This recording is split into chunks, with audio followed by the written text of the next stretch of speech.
Hello, আসসালামু আলাইকুম সবাইকে। কেমন আছেন সবাই?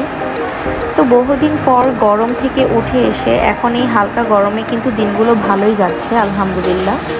তো সব কিছুই ভালো কাটে যখন বাসায় সব কিছু ঠিকঠাকভাবে হয়, বাট যখন বুয়া আন্টি আসে না তখন একদমই কিছুই ভালো লাগে না। তো রেগুলার তো 8:30 9টার মধ্যে ঘুম থেকে উঠে যা করতে হয় আর কি, বাবুর খাবার টাবার রেডি করে ফেলি।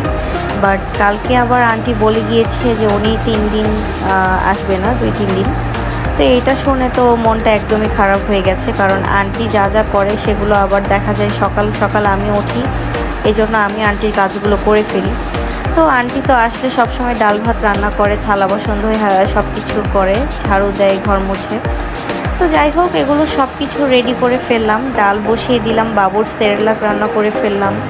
এরপর হচ্ছে বাবুর খিচুড়ি রেডি করব।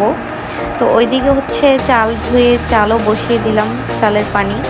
বাট ডাল ভাত কষ্ট করে রান্না করেছি ঠিকই, বাট আজকে শুক্রবার সেটা আমি একদমই ভুলে গিয়েছিলাম। তো দেখলাম শ্বশুর আব্বু দারোয়ান ভাইয়ের হাতে পোলা চাল, মুরগির মাংস আর ডিম পাঠিয়ে দিয়েছে বাজার থেকে।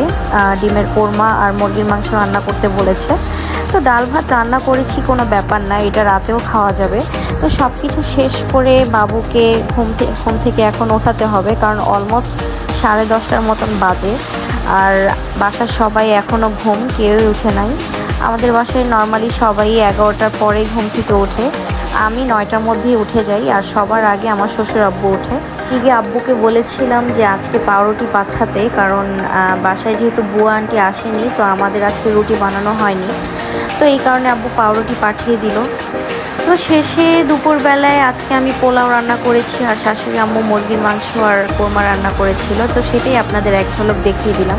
তো ভিডিওটি এ পর্যন্তই। ভালো লাগলে লাইক করবেন অ্যান্ড সাবস্ক্রাইব করবেন। Thank you.